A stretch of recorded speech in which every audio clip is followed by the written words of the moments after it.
Bapatla ecclesia of Jehovah Messiah channel నుండి వచ్చు మరి యొక్క సందేశానికి స్వాగతం. మతం యొక్క అసత్య బోధన నుండి పరిశుద్ధులకు ఒకసారే అప్పగింపబడిన బోధల్లోనికి దేవుడు మిమ్మల్ని నడిపించును గాక.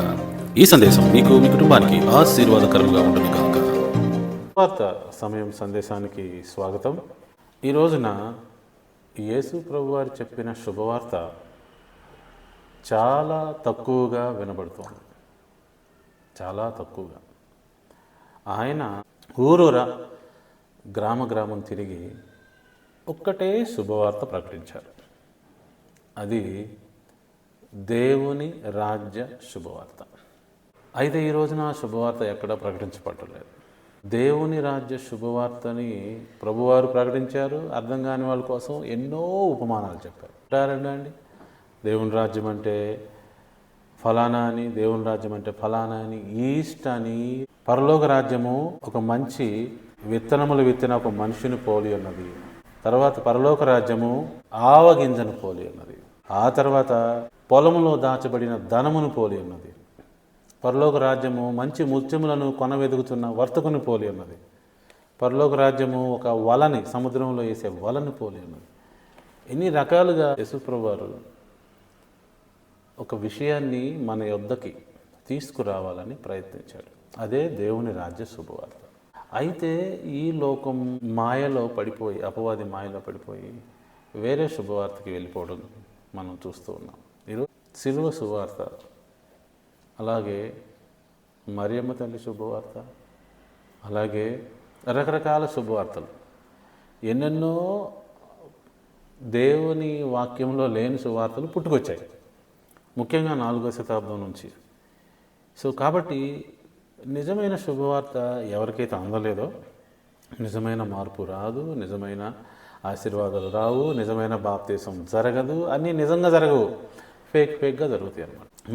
నేను ఒక షాప్కి వెళ్ళి ఒక మంచి కూరగాయలు కానీ, ఆయిల్ కానీ, పప్పు ధాన్యాలు కానీ కొనడానికి వెళ్ళామనుకోండి, మనకి నకిలీ ఏదో ఒరిజినల్ ఏదో తెలియనప్పుడు మనం నకిలీ కొనేస్తాం కదా.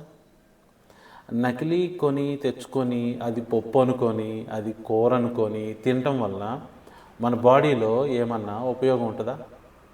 ఆలోచించండి. నకిలీ మన లోపలికి వెళ్తే నకిలీగానే ఉంటుంది మ్యాటర్.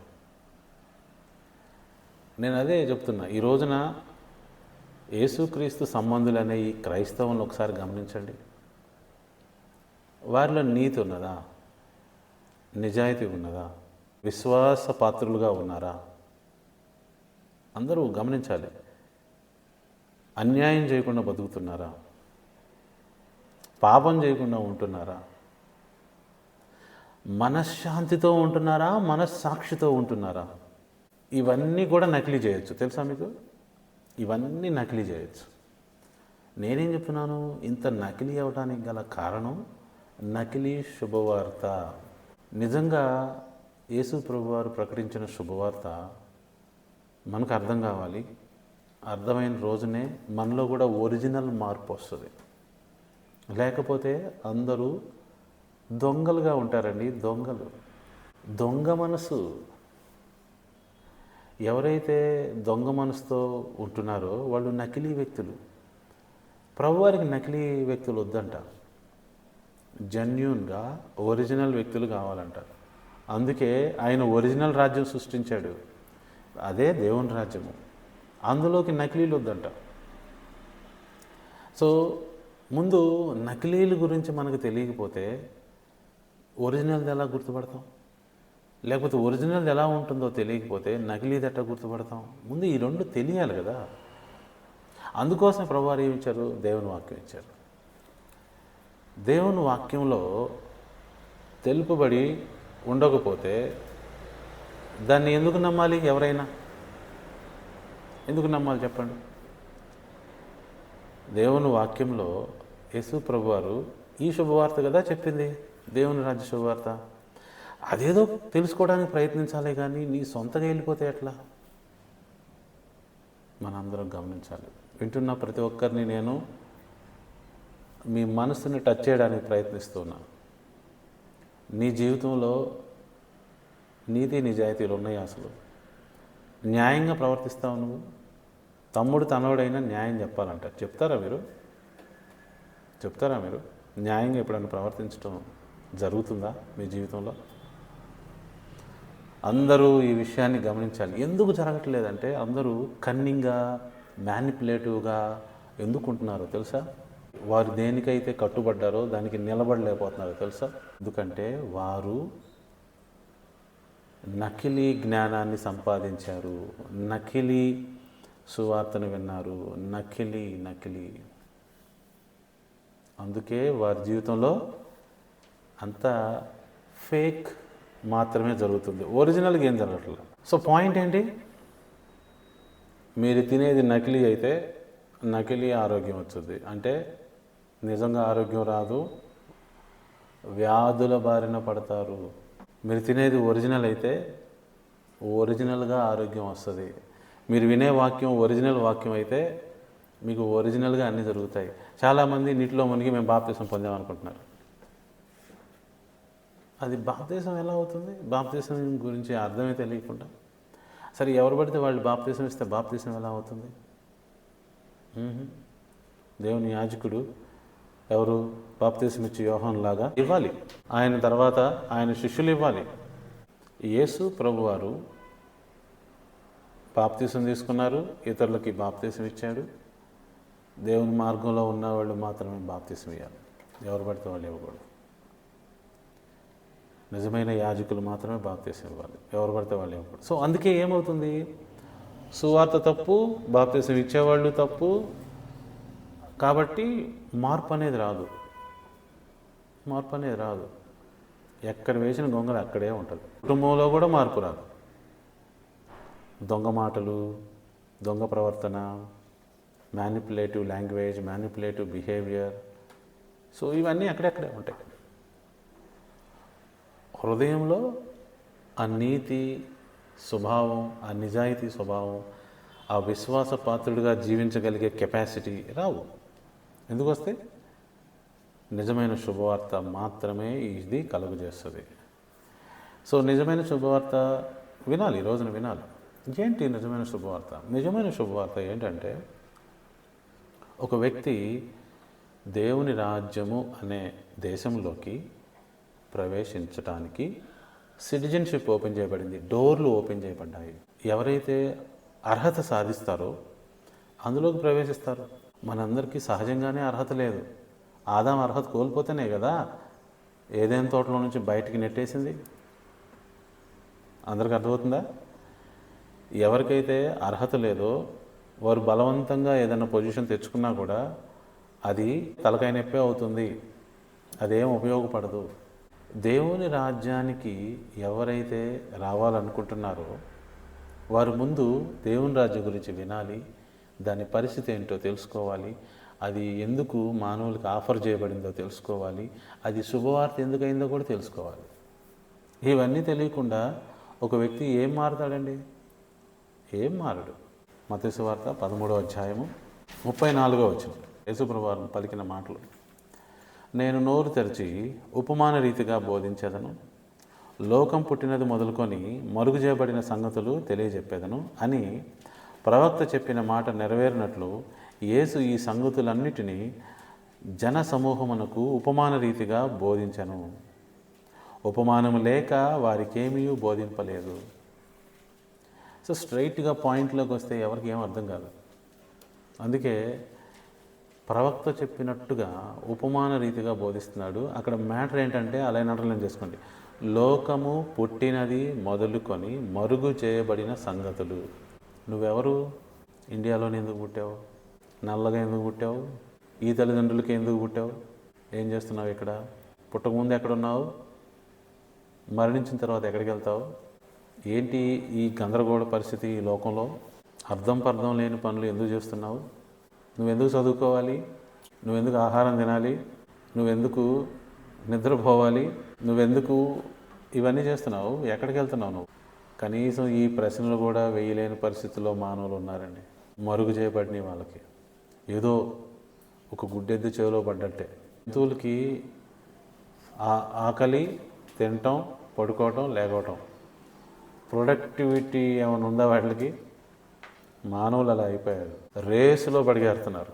ఎందుకురా ఇంజనీర్ అవ్వాలి, వాళ్ళందరూ అయ్యారు కదా, నేను కూడా అవ్వాలి. ఎందుకురా నువ్వు డబ్బులు సంపాదించాలి, మేము తిండి తినాలి కదా, పైగా మేము ఇల్లు కట్టుకోవాలి కదా, మేము మరి భార్యను పోషించాలి కదా, మరి అంతే నలుగురు చేస్తున్నారు మేము కూడా చేయాలి, పరిగెత్తాలి రేసులో. జ్ఞానం లేదు, మరుగు చేయబడింది అంతా. ఇప్పుడు ప్రభువారు అంటున్నాడు, లోకం పుట్టినది మొదలుకొని మరుగు చేయబడిన సంగతులు నీకు బోధిస్తా. నీ పితరుడైన ఆదాము పాపం చేయటం వల్ల నువ్వు ఇక్కడ వచ్చి పడ్డావు.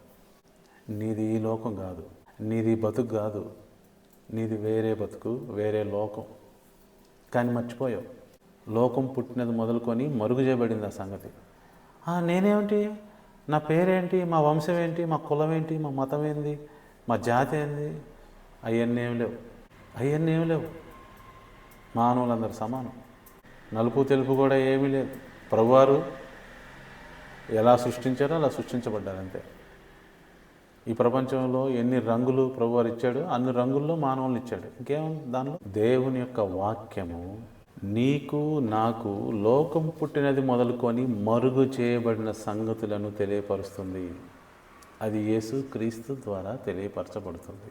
ఇలాంటి ప్రశ్నలు వేసుకునేవారే సత్యాన్వేషణ చేస్తున్నారు. లేకపోతే తిన్నామా, పడుకున్నామా, తెల్లారిందా, ఓవర్, పని అయిపోయింది, రేసులో పరిగెడదాం, అంత టైము మనం ఎట్లానో ఉపయోగించుకుందాం, అంతేగాని ఆలోచించేవాడు లేడు. నువ్వెవరువే, నీ దేశం ఏంటి, ముందు అది చూద్దాం. హెబ్రీయులకు రాసిన పత్రిక 11వ అధ్యాయము 15వ వచనం. కొన్ని నిగూఢమైన సంగతులు మాత్రమే నీ ముందుకు తీసుకొస్తున్నాను, జాగ్రత్తగా గమనించు. వారు ఏ దేశం నుండి వచ్చిరో ఆ దేశమును జ్ఞాపక ముందుంచుకున్న ఎడల మరలా వెళ్ళుటకు వారికి వీలు కలిగి ఉండును. కరెక్టే కదండి. మానవులము, మన దేశం ఏంటో, మనం ఎక్కడి నుంచి వచ్చామో, మన పరిస్థితి ఏంటో మనకి తెలిస్తే మనం అక్కడికి వెళ్ళొచ్చు. మర్చిపోతే ఆ వీలు ఉండదు కదండి. ఏ దేశస్తులమో ఎక్కడోనో, లేకపోతే వీలు కలగదు.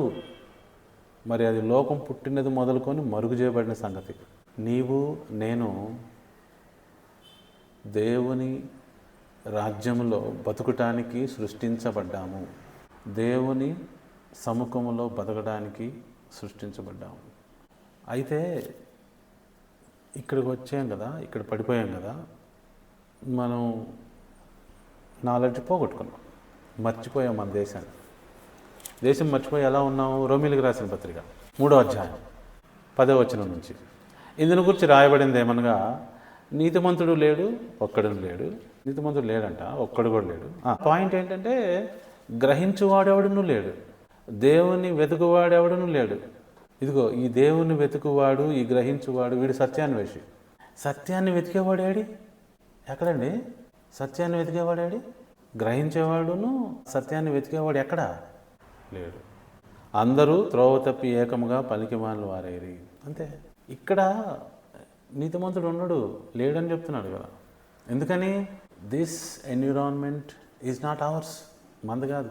మన దేశం మనం మర్చిపోయాం. లోకం పుట్టినది మొదలుకొని సంగతులన్నీ మరుగు చేయబడ్డాయి మనకి. ఈయన చెప్పబోతే మనకేం అర్థమైంది? నేను మీకు తెలియజేస్తా, లోకం పుట్టినది మొదలుకొని మరుగు చేయబడిన సంగతులు మీకు నేను తెలియజేస్తా. ఓవర్గా భజన చేయటం, స్తుతులు చేయటం, మోకాళ్ళ ప్రార్థన, కన్నీటి ప్రార్థన, ఆ ఊరు వెళ్తాం, ఈ ఊరు వెళ్తాం, సువార్త చేయటం. ఏం సువార్త చేసేది? సువార్త చేసేది ఏంటండి? అక్కడికి వెళ్ళి పాటలు పాడి ఊరేగింపులుగా రోడ్ల మీద తిరగటం, ఇది అనుకుంటున్నారా సువార్త? లోకం పుట్టినది మొదలుకొని మరుగు చేయబడిన సంగతులు ఇంకా నీకు మరుగు చేయబడే ఉన్నాయి. ఇక నీకేమీ అర్థం కావట్లేదు. ప్రియ బిడ్డలారా, అందరూ ఆలోచించాలని ఈ వాక్య భాగాలు తీస్తున్నాను. ఏమన్నా చూడండి, అందరూ త్రోవ తప్పి ఏకముగా పనికిమాలిన వారైరి. త్రోవ తప్పిపోయాం. ఇక్కడ ఎవరు ఉపయోగపడేవాళ్ళు లేరు. పనికిమాలినోడు అంటే ఎవరికి? దేవునికి. దేవునికి ఉపయోగపడేవాళ్ళు ఎవరు లేరండి ఇక్కడ. నీతిమంతుడు అంటే దేవునికి ఉపయోగపడేవాడు, దేవుని రాజ్య పౌరుడు. ఇక్కడ ఎవరైతే జీవిస్తున్నారో వాళ్ళందరూ పనికిమాలినోళ్ళే, దేవునికి ఉపయోగం లేదు. పొరపాటున ఎవరైనా దేవునికి ఉపయోగమైనడు ఉన్నాడా? ఉపయోగమైనడు ఉంటే ఏం చేశాడు చెప్పండి? మీకు హానోకు తెలుసా? ఆ దేవునితో నడిచి బతికాడు 300 సంవత్సరాలు. దేవునికి ఉపయోగమైనడు ఏం చేశాడంట? తీసుకెళ్ళిపోయాడు.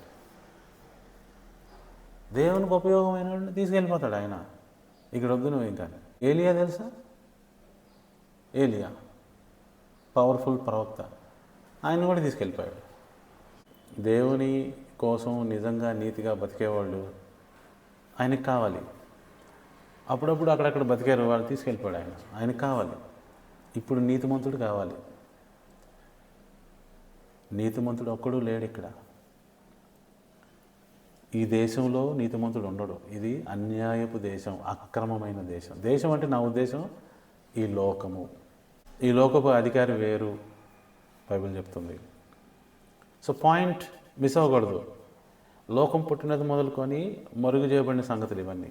ఇప్పుడు గోల్స్ ఏంటండి మనిషికి? చెప్పండి. సాధారణమైన గోల్స్ ఏంటి?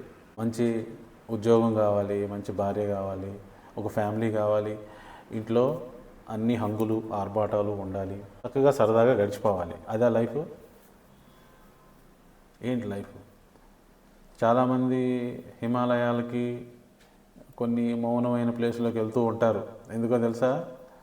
వారికి లైఫ్ అర్థం కావడం కోసం చాలామంది వెళ్తూ ఉంటారు. ఇట్లా మీరు కూడా సత్యాన్వేషణ చేయగలిగిన వ్యక్తులైతే దేవుడు మీ ముందుకి జ్ఞానం తీసుకొస్తాడు.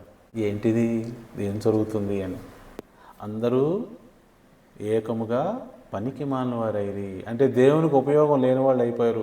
దేవునికి ఉపయోగం లేని వారు ఎవరవుతున్నారో సంజోవో మరగయ, ఏంటి వాళ్ళు మరణించినట్టే. దేవునికి ఉపయోగం లేని వారు ఎవరైతే ఉన్నారో దే ఆర్ ఆల్రెడీ డెడ్, బతికుండగానే డెడ్.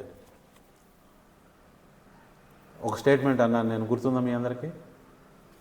కొంతమంది 15 సంవత్సరాల వయసులోనే చనిపోతారు, కానీ సమాధి మాత్రం 60-70 సంవత్సరాలు చేయబడతారు. 20-15 ఆ సంవత్సరాలకే డెడ్ అయిపోతారు. పేరుకు మాత్రమే బతుకుతారు, కానీ సమాధి చేయబడేటప్పుడు ఎప్పుడో 65-70 ఆ వయసులో. ఎంతమందికి అర్థమైంది స్టేట్మెంట్? ఎప్పుడో చనిపోయారు వాళ్ళు. ఎప్పుడో చనిపోయారండి వాళ్ళు. వాళ్ళలో జీవం లేదు, మనస్సాక్షి లేదు, మనశ్శాంతి అస్సలే లేదు. కాలం వెళ్ళదీస్తారు వాళ్ళు. ఓకే. సో ప్రియా దేవుని బిడ్డలారా, జ్ఞానం దేవుని నిజమైన కుమారుని ద్వారా మనకు బయటకు వచ్చింది. ఆయన నోరు తెరిచి లోకం పుట్టినది మొదలుకొని మరుగు చేయబడ్డాయి అన్న సంగతులు మనకు చెప్పాడు. ఇంతకు అర్థమవుతుందండి. దేవునికి పనికిమాలను కాదంట కావాల్సింది, ఉపయోగపడేవాడు. ఉపయోగపడేవాడు ఎలా ఉంటారు? నెక్స్ట్ లైన్, మేలు చేయవాడు లేడు, ఒక్కడైనను లేడు. ఉపయోగపడేవాడు ఎవడు? మేలు చేసేవాడు. మేలు చేసేవాడు దేవుని బిడ్డ అవుతాడు వాడు. ఎక్లీషియాలో ఉన్న వాళ్ళని కూడా స్వీట్ వార్నింగ్ ఏంటో తెలుసా? మీరు మీకోసం బతుకుతుంటే మీ లైఫ్ని మీరు పోగొట్టుకుంటారన్న సంగతి రాసి పెట్టుకోండి. దేవుని కోసం, దేవుని రాజ్యం కోసం బతకడం మొదలెడితే మీ లైఫ్ని మీరు కాపాడుకుంటారు. అందుకే యేసుప్రభువారు మనందరికీ చెప్తున్నారు, నిజమైన శుభవార్త మీరందరూ అర్థం చేసుకోవాలి, మనిషి అవ్వాలి. ఈ లోకంలో కేవలం విషం కక్కేవాళ్ళు మాత్రమే ఉన్నారు. They not treating the fellow human as themselves. వాళ్ళు విషమే కక్కుతున్నారు. వాళ్ళకి తెలియదు అంత విషంలో వాళ్ళ నరనరాల్లో జీర్ణించకపోయిందని. మరి యేసుప్రభువారు చెప్పాలి కదా, వాళ్ళ నోటి నిండా విషం ఉంది, వాళ్ళ చేతలన్నీ విషమే, విషంతో బతుకుతున్నారండి. మై గాడ్, నేనే చెప్పింది దేవుడు చెప్తున్నాడు. ఇక్కడ ఉంది చూడండి, 13-14 వచనాలు. వారి గొంతుకు తెరిచిన సమాధి, వారి నాలుక మోసం చేదురు, నాలుగుతో వారి పెదవుల క్రింద విషం ఉన్నది. విషం కప్పుతున్నారు. సో తెలియాలి కదా మనందరికీ. ఇప్పుడు మెయిన్ పాయింట్లో నేను వస్తున్నాను. గుడ్ న్యూస్ ఏంటంటే, ఈ యొక్క భయంకరమైన పరిస్థితి నుంచి నీవు నేను తప్పించుకోవచ్చు. మెంటల్గా ట్రాన్స్ఫార్మ్ అవ్వచ్చు, దేవుని రాజ్యంలోకి వచ్చేసేయచ్చు, ఒక ప్రశాంత జీవితం జీవించవచ్చు. There is a possibility. అది గుడ్ న్యూస్. దేవుని రాజ్యానికి సిటిజన్గా నువ్వు నేను వెళ్ళవచ్చు, అది గుడ్ న్యూస్. దేవుని రాజ్యపు డోర్స్ ఓపెన్ చేయబడ్డాయి. ఒకవేళ నువ్వు ప్రశ్నించేవాడు అయితే, సత్యాన్వేషణ చేసేవాడు అయితే, ఆలోచించేవాడు అయితే, దేవుణ్ణి వెతికేవాడు అయితే, దేవుని వెతకడం అంటే ఏంటో కూడా చెప్తా చూడండి. దేవుణ్ణి వెతకడం అంటే ఏంటి? వై అనే ప్రశ్న అడగటం, అంతేం లేదు. Why why why creation, why why lord you created me, why, ఎందుకు ఎందుకు నేను కూర తినాలి, ఎందుకు అన్నం తినాలి, ఎందుకు ఇడ్లీ తినాలి, ఎందుకు చపాతీ తినాలి? ఊరకు దొరికింది కదా అని తినేయటం కాదు. అప్పుడెప్పుడో నేను ముందు ఒక ఎగ్జాంపుల్ ఇచ్చేవాడండి. మీకు ఎవరో బిర్యానీ పార్సల్ పంపారు, ఎవరు పంపారో తెలియదు, తీసుకొని గబు తినేసేవాళ్ళు ఒక రకం. ఏంటి వచ్చింది కదా, ఎవరు పంపారు, ఇది నాకెందుకు పంపారు, నేను ఆర్డర్ చేయలేదే, ఎవరు పంపారు నాకు అని అడిగేవాళ్ళు వేరే రకం, అసలు రకం. జీవితం అంటే ఒక మంచి బిర్యానీ లాంటిది, వచ్చిందని తినేయటం కాదు. వై, ఇది ఏంటి, ఎందుకు అని అడిగేవాడు ఇక్కడే లైన్లోనే ఉంది. దేవునిని వెతుకువాడు, ఎందుకు నన్ను సృష్టించావని కనుక్కునేవాడు.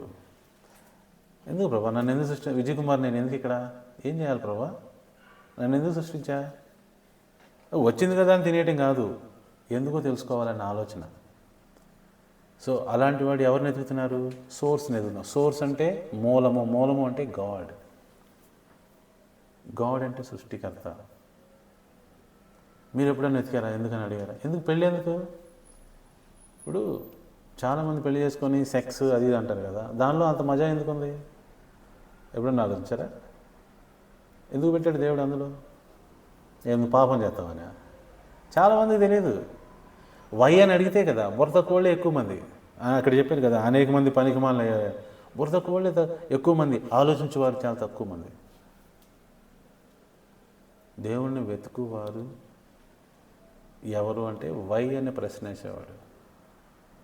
ఇప్పుడు ఇది ఎందుకు చేయాలి, ఎందుకు తినాలి, ఎందుకు ఎందుకు ఈ నక్షత్రాలు, ఎందుకు ఈ సూర్యుడు, ఎందుకు ఈ గాలి, ఈ గాలిలో ఇన్ని రకాల వాయువులు, మళ్ళీ ఎందుకు చేపలు, ఎందుకు జంతువులు, ఎందుకు పక్షులు, ఎందుకు?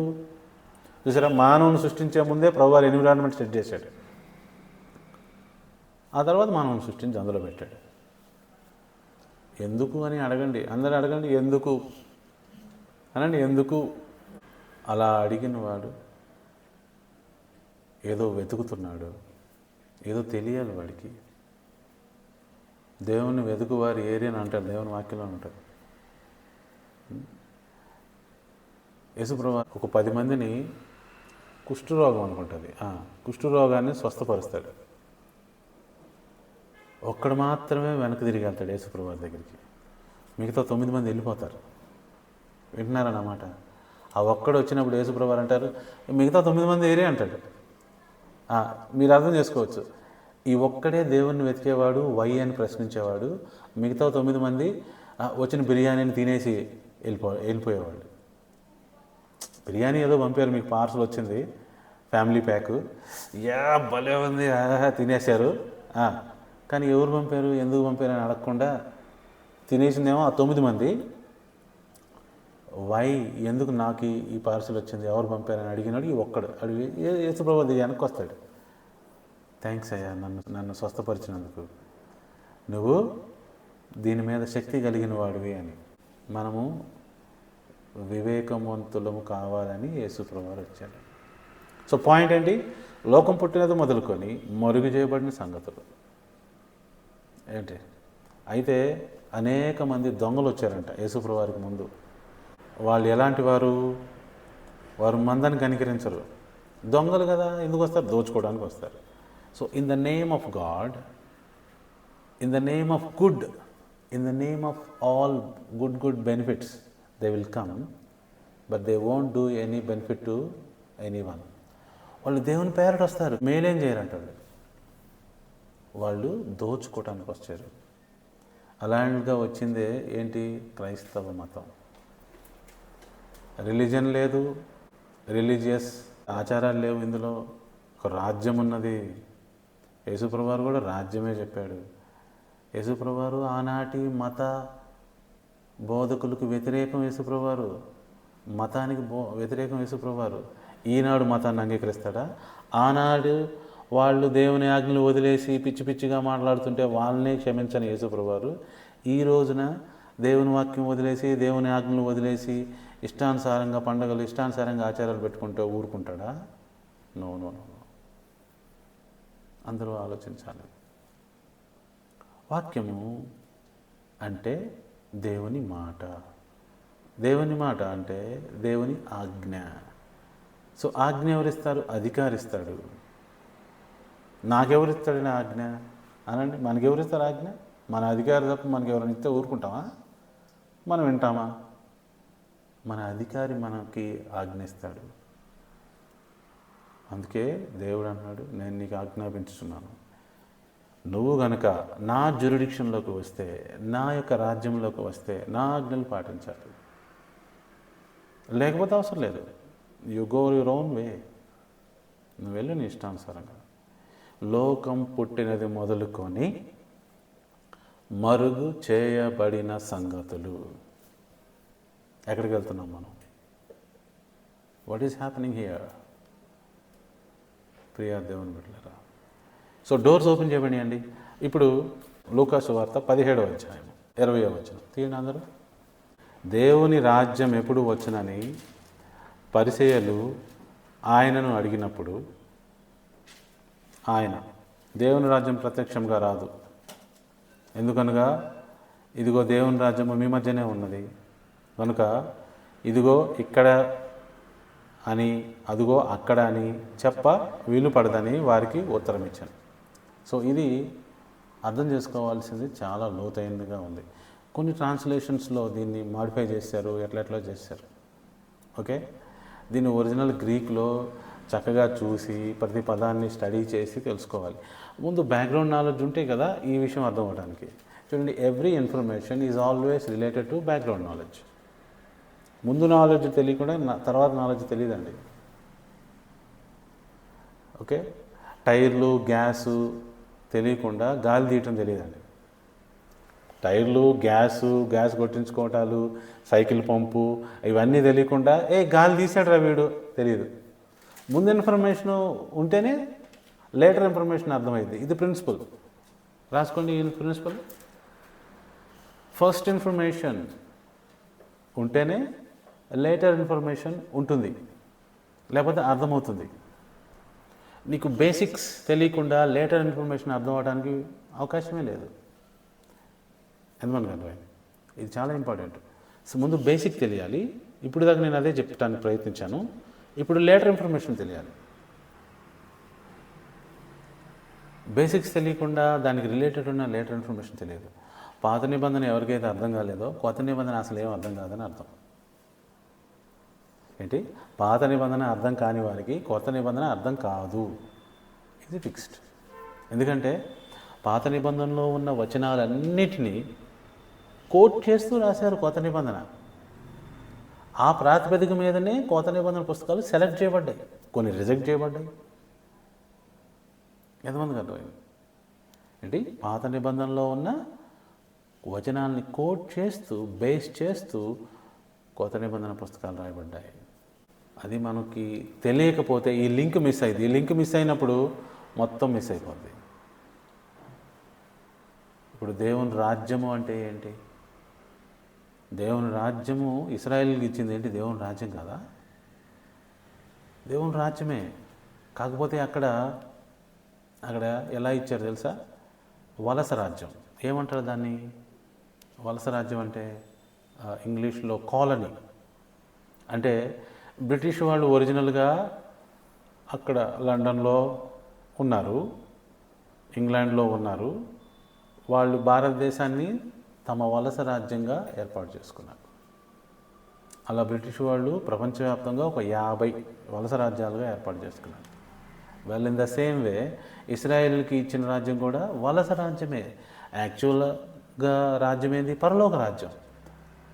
అక్కడి నుంచి ఈ వలస రాజ్యంలోకి ఒక సూచనగా, ఒక పోలికగా ఇచ్చిన రాజ్యంలోకి ప్రభువారు వచ్చాడు. సో ఇజ్రాయెల్ రాజ్యం represents God's kingdom but not original. మీకు అందరికి అర్థమైందా? రోమా వాళ్ళు స్టార్ట్ చేశారు దీన్ని. రోమ్లోనేమో వాళ్ళు ఒరిజినల్ రాజ్యం ఉంటుంది. వాళ్ళు ఏ రాజ్యాన్ని అయితే ఆక్రమించుకున్నారో అక్కడికి వాళ్ళ ప్రతినిధిని పంపుతారు, ఆ రాజ్యాన్ని అట్లా నడిపిస్తారు. మీకు 300 మూవీ అనే ఒక మూవీ ఉంది, అది చూస్తే అర్థమైంది. 300 ఫ్యామిలీస్ని రోమా ఒరిజినల్ సామ్రాజ్యం నుంచి ఆ ఆక్రమించుకున్న రాజ్యానికి పంపుతారు, వలస రాజ్యం. ఓకే, సో ఈ విధంగా ఇస్రాయేల్ రాజ్యం in a way Kingdom of God but వలస రాజ్యం.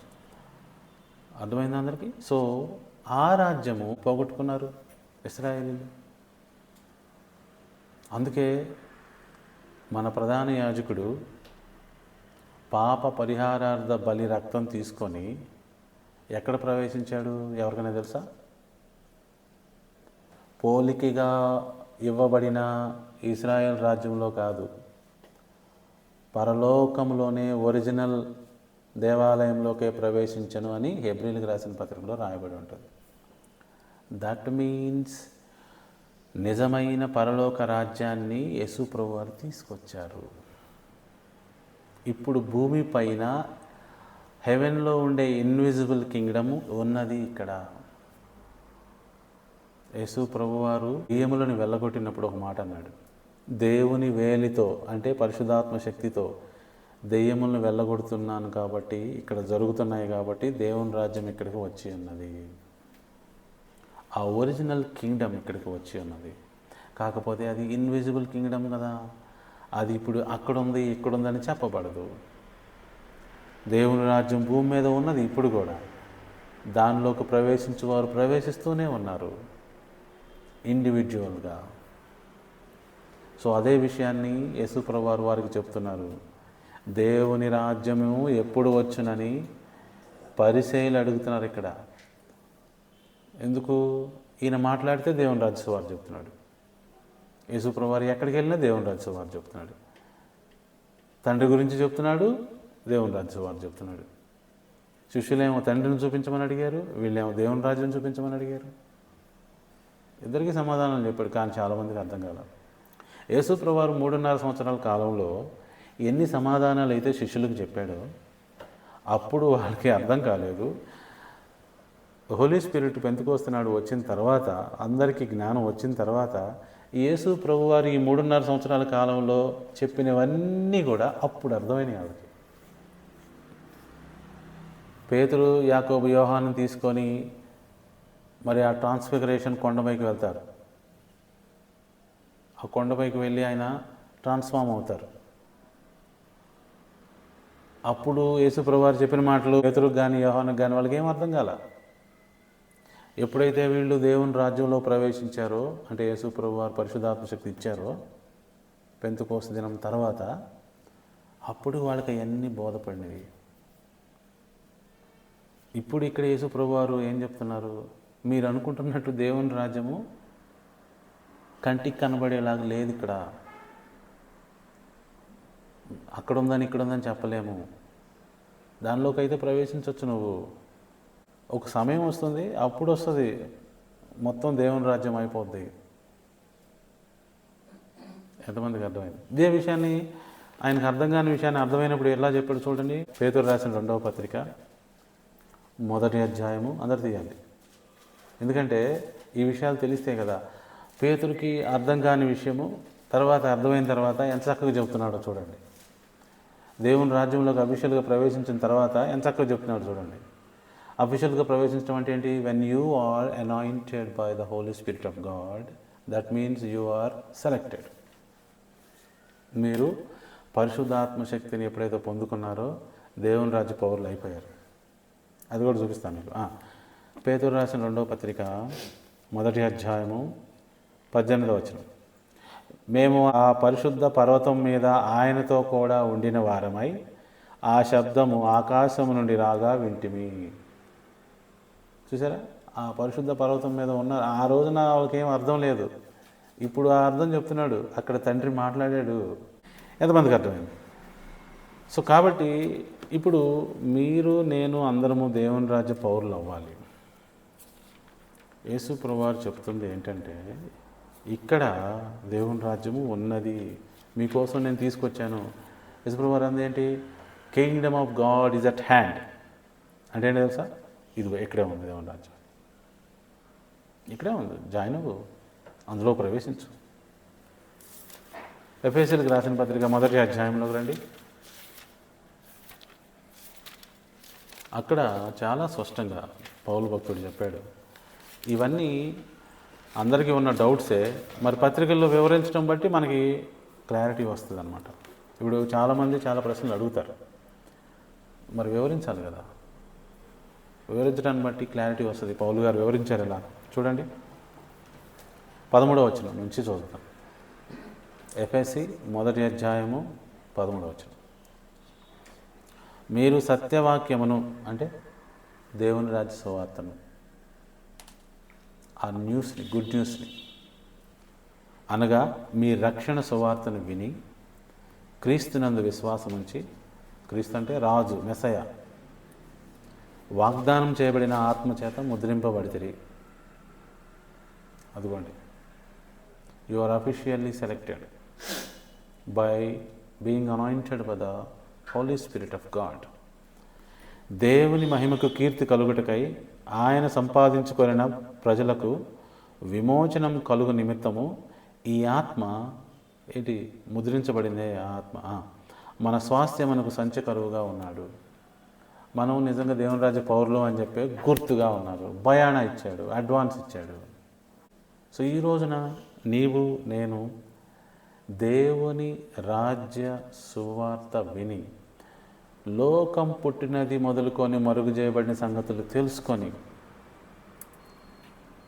దేవుని కుమారుడైన యేసుక్రీస్తునందు విశ్వాసం ఉంచి బాప్తీసం తీసుకున్నప్పుడు ఈ పరిశుద్ధాత్మ అనే వరం పొందుతాము.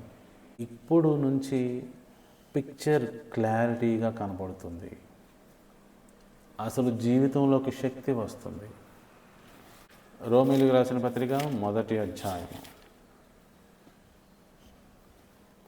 16వ వచనం. ఈ వచనాలన్నీ ఒక చోట కూర్చుకోండి. ఈరోజు చెప్పినవన్నీ చాలా ఇంపార్టెంట్. సువార్తను గూర్చి నేను సిగ్గుపడివాడను కాను, ఎలయనగా నమ్ము ప్రతివానికి, మొదటి యూదునికి గ్రీసు దేశస్థునికి కూడా, అంటే ఏంటి, స్వజనులకి అన్ని జనులకి అని అర్థం, కూడా రక్షణ కలుగు చేయుటకు అది దేవుని శక్తి అయి ఉన్నది. ఇక్కడ రక్షణ అంటే ఏమనుకుంటున్నారు? ఫైనల్ ప్రోడక్ట్ ఉందే పరిశుద్ధాత్మ శక్తి, అది మనిషి పొందుకోవటం రక్షణ కార్యం పూర్తయింది అని. So that means your brains should be open to God's total vision and gaining the strength to live according to the law of God. దేవుని రాజ్య పౌరుడు అవటం, గ్రహించేవాడు అవటం, అన్నీ అయ్యి నిలబడే వ్యక్తిగా తయారవటం, ఆ శక్తి ఈ రక్షణ సువార్త. యేసుప్రభువు వారు ఎన్ని ఉపమానాలు చెప్పాడు? అన్ని ఉపమానాలు ఎక్కువ శాతం, ఏదో 1-2 వేరు, కానీ అన్నీ దేవుని రాజ్యం గురించే.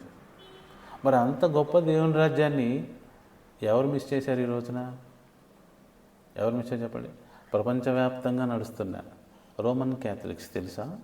అది ప్రకటిస్తున్నారా? వాళ్ళు ఇంకా 4 దేవుళ్ళని చెప్తున్నారు. తండ్రి, కుమార, పరిశుద్ధాత్మ మరియు మరియమ్మ తల్లి. వాక్యం యొక్క ఆధారం ఏది? వాక్యం యొక్క ఆధారం ఏది? రోమన్ క్యాథలిక్స్ వారి యొక్క బైబిల్లో ఎక్స్ట్రా బుక్స్ కూడా ఉంటాయి.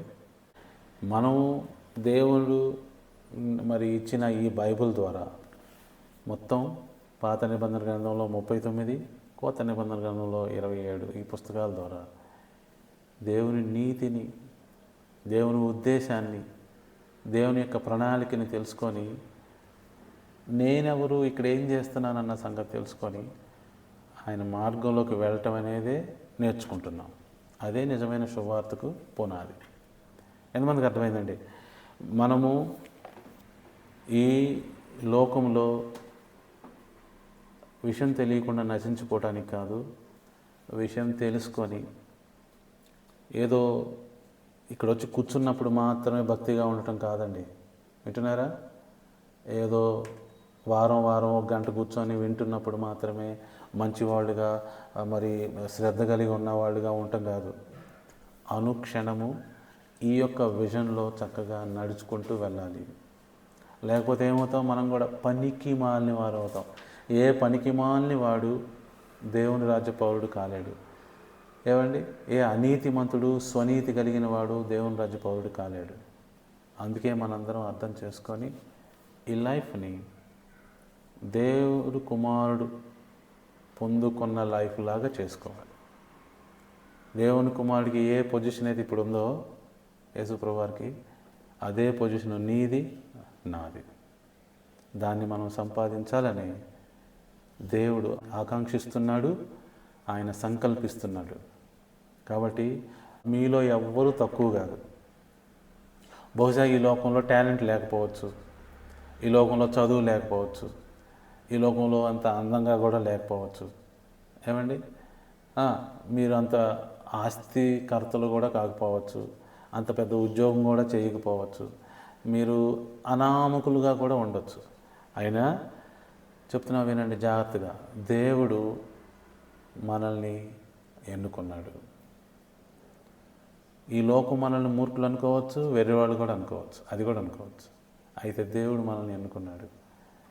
దేవుని యొక్క కృప మన పైన ఉన్నది. అందరూ ఈ జ్ఞానాన్ని సంపాదించి నిజమైన దేవుని రాజ్యానికి వారసులు కావగలరు, కావచ్చు, అవుతున్నారు కూడా. ఓకే? ఎప్పుడూ కూడా తక్కువగా మిమ్మల్ని మీరు ఎంచుకోవద్దు. దేవుని దృష్టిలో ప్రతి మానవుడు విలువైన వాడే. మానవులు విలువ ఇస్తారు, విలువ తీస్తారు, వాళ్ళతో పెట్టుకోవద్దు. దేవుడు నీకు విలువిస్తున్నాడు, అది గుర్తుపెట్టుకోండి. దేవుని దృష్టిలో నీకు విలువ ఉంది కాబట్టి తన కుమారుని పంపాడు నీకోసం. ఒక ప్రత్యేకమైన కుమారుని క్రియేట్ చేసి పంపాడు నీకోసం. ఓకే? మీలో ఎవరైనా ఇంకా దేవుని సంగతులు బాగా తెలుసుకోవాలని కోరుకుంటున్నారా? మరి కంటిన్యూస్గా వారం వచ్చే ఈ యొక్క సువార్త సందేశాలు వినండి. Plus the Bapatla ecclesia of Jehovah Messiah అనే ఫేస్బుక్ పేజ్ మరి దర్శించండి, చూడండి. అందులో ఉన్న విషయాలన్నింటినీ చదివి అర్థం చేసుకోవడానికి ప్రయత్నించండి. సో ఇది ఈనాటి సువార్త సమయం సందేశం. మరి thank you all for joining today. మరలా వచ్చేవారం ఇదే సమయానికి కలుసుకుందాం. అంతవరకు సెలవు.